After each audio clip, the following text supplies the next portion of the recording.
രക്തം ഒന്നായിട്ടും ഹൃദയങ്ങൾ എന്തുകൊണ്ട് അകലുന്നു? അസ്സലാമു അലൈക്കും. ഒരു ചോദ്യം ചോദിക്കട്ടെ. നിങ്ങൾക്ക് ഏറ്റവും പ്രിയപ്പെട്ട ആളാരാണ്?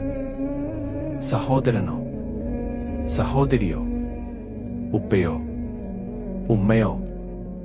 ഒരു കാലത്ത് ഇവരില്ലാതെ ഒരു ദിവസം പോലും കടന്നു പോകില്ലായിരുന്നു. അന്ന് നമുക്കെന്തിനും ഇവരെ മാത്രം മതിയായിരുന്നു. ഇന്ന് സ്വയം നിൽക്കാൻ ശേഷിയായപ്പോൾ എന്താണ് സംഭവിച്ചത്? ഒരു വീട്ടിൽ താമസിച്ച ആളുകൾ, ഒരു തട്ടിൽ ഭക്ഷണം കഴിച്ച ആളുകൾ, ഒരുമിച്ചു കിടന്ന് ഉറങ്ങിയ ആളുകൾ ഇന്ന് ഒരേ നാട്ടിൽ ജീവിച്ചിട്ടും പരസ്പരം സംസാരിക്കാതെ നടക്കുന്നു. കാരണം ഒരു വാക്ക്, ഒരു തെറ്റിദ്ധാരണ, ഒരു സാമ്പത്തിക വിഷയം, അല്ലെങ്കിൽ ഒരു ചെറിയ അഹങ്കാരം. ഓർക്കുന്നുണ്ടോ? മഴ പെയ്യുമ്പോൾ വീടിന്റെ മുറ്റത്ത് കളിച്ച ദിവസങ്ങൾ, ഉമ്മയുടെ കൈ പിടിച്ച് സ്കൂളിൽ പോയ ദിവസങ്ങൾ. ഒന്ന് വീണാൽ ആദ്യം ഓടി വന്നത് സഹോദരനായിരുന്നു. കരഞ്ഞാൽ ആദ്യം ആശ്വസിപ്പിച്ചത് സഹോദരിയായിരുന്നു. അന്ന് സ്വത്തില്ലായിരുന്നു, സമ്പത്തിലായിരുന്നു, പക്ഷേ സ്നേഹം ഉണ്ടായിരുന്നു. ഇന്ന് പണം വന്നു, സാമ്പത്തികം വന്നു, അപ്പോൾ സ്നേഹം എല്ലാം പോയി.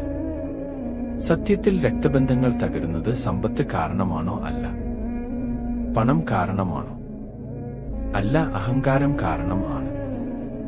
ഞാനാണ് ശരി, അവനാണ് ആദ്യം വരേണ്ടത്, ഞാൻ എന്തിന് ക്ഷമിക്കണം?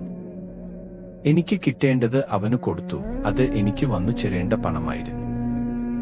ശരിക്കും ദുനിയാവിൽ നിന്ന് ആർക്കെങ്കിലും എന്തെങ്കിലും കൊണ്ടുപോകാൻ കഴിയുമോ? ആർക്കു വേണ്ടി ആണെങ്കിലും എന്തിനു വേണ്ടിയാണെങ്കിലും ഖബറിൽ നമ്മുടെ കൂടെ കുറച്ചു മണ്ണും മണ്ണിരകളും മാത്രമല്ലേ? നമ്മുടെ ഇത്തരം ചിന്തകളാണ് ഇബ്ലീസിന്റെ വിജയം. അവൻ ഏറ്റവും കൂടുതൽ സന്തോഷിക്കുന്നത് രക്തബന്ധങ്ങൾ മുറിയുമ്പോഴാണ്. പ്രവാചകൻ നമ്മോട് പറഞ്ഞു, രക്തബന്ധം മുറിക്കുന്നവൻ സ്വർഗത്തിൽ പ്രവേശിക്കുകയില്ല. ഈ ഹദീസ് കേൾക്കുമ്പോൾ നമ്മൾ പേടിക്കണം. കാരണം നാം നിസ്കരിക്കുന്നു, നോമ്പ് നോൽക്കുന്നു, സ്വതക്ക ചെയ്യുന്നു, പക്ഷേ സഹോദരനോട് സംസാരിക്കുന്നില്ല, സഹോദരിയെ അന്വേഷിക്കുന്നില്ല, ഉമ്മയെന്തെന്നില്ല, ഉപ്പ എവിടെയെന്നില്ല. നമ്മൾ നമ്മുടെ സുഖസൗകര്യങ്ങൾ മാത്രം നോക്കി ജീവിക്കുന്നു എങ്കിൽ നമ്മുടെ ഇബാദത്തുകൾക്ക് എന്ത് വിലയാണ് സഹോദരങ്ങളെ ഉള്ളത്? ഒരു ദിവസം ഒരു തരി പോലും ഈ ഭൂമിയിൽ ബാക്കിയില്ലാതെ നമ്മളെല്ലാം വിട്ടു പോകേണ്ടതുണ്ട്. ഈ ലോകം ഇവിടെ ഉണ്ടായേക്കാം, നമ്മുടെ വീട് ഇവിടെ തന്നെ ഉണ്ടായേക്കാം, സമ്പാദിച്ചു കൂട്ടിവെച്ചതെല്ലാം ഇവിടെ തന്നെ ഉണ്ടായേക്കാം. പക്ഷേ ഖബറിലേക്ക് കൂടെ വരിക നമ്മുടെ അമലുകൾ മാത്രമല്ലേ? അല്ലാഹു നമ്മോട് നാളെ ചോദിച്ചാൽ, ഞാൻ ചേർക്കാൻ പറഞ്ഞ ബന്ധം നീ എന്തിനു മുറിച്ചു? നമ്മൾ എന്ത് മറുപടി പറയും? കേവലം പണത്തിനു വേണ്ടി എന്ന് പറയുമോ? അതോ അവർ നമ്മളെ പറ്റി ഇഷ്ടമല്ലാത്തത് പറഞ്ഞതുകൊണ്ടെന്ന് പറയുമോ? ഇന്ന് നാം അങ്ങനെയൊക്കെ ചിന്തിച്ചേക്കാം. അതിന്റെ പിന്നിൽ ഇബ്ലീസ് എന്ന ധിക്കാരിയാണുള്ളത്. അവനെ നാം അകറ്റി നിർത്തണം. ഇന്നല്ലെങ്കിൽ നാളെ ഒരു ചാണകളെ സൂര്യൻ വന്ന് തലക്ക് മുകളിൽ നിൽക്കുമ്പോൾ അതിനു താഴെ നിന്ന് ഇതൊന്നും ചിന്തിക്കാൻ സമയം ഉണ്ടാവില്ല.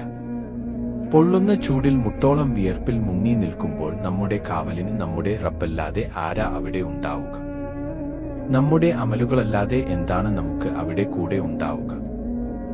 അതുകൊണ്ട് ഇന്ന് ഈ വീഡിയോ കാണുന്ന, ഈ ശബ്ദം കേൾക്കുന്ന ഓരോരുത്തർക്കും വർഷങ്ങളായി സംസാരിക്കാത്ത ഒരു സഹോദരൻ ഉണ്ടാകാം, ഒരു സഹോദരി ഉണ്ടാകാം, ഒരു അമ്മാവൻ, ഒരു അമ്മായി, ഏതെങ്കിലും ഒരു ബന്ധു.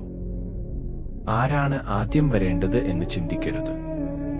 ഖിയാമത്ത് ദിവസം ആരാണ് ആദ്യം വരിക എന്നതാണ് ചിന്തിക്കേണ്ടത്. കാരണം മരണത്തിന് മുൻപ് ക്ഷമ ചോദിക്കാൻ സമയം കിട്ടിയേക്കാം. പക്ഷേ മരണത്തിന് ശേഷം എത്ര വലിയവനാണെങ്കിലും ചെറിയവനാണെങ്കിലും അവസരം കിട്ടില്ല. രക്തം ശരീരത്തിൽ ഒഴുകുന്ന ദ്രാവകം മാത്രമല്ല, അല്ലാഹു ഹൃദയങ്ങളെ കൂട്ടിയിണക്കിയ ഒരു അനുഗ്രഹമാണ്. അതിനെ അഹങ്കാരം കൊണ്ട് കീറി മുറിക്കരുത്, ദേഷ്യം കൊണ്ട് നശിപ്പിക്കരുത്. കാരണം ബന്ധങ്ങൾ തകരുമ്പോൾ വീടുകൾ മാത്രമല്ല തകരുന്നത്, അല്ലാഹുവിന്റെ ബർക്കത്തും കൂടിയാണ് നഷ്ടമാകുന്നത്. യാ അല്ലാഹ്, ഞങ്ങളുടെ ഹൃദയങ്ങൾ ഒന്നിപ്പിക്കണമേ. തകർന്ന ബന്ധങ്ങൾ ചേർത്തു തരണമേ. ഞങ്ങളെ രക്തബന്ധം കാത്തു സൂക്ഷിക്കുന്നവരിൽ ഉൾപ്പെടുത്തണമേ. ആമീൻ.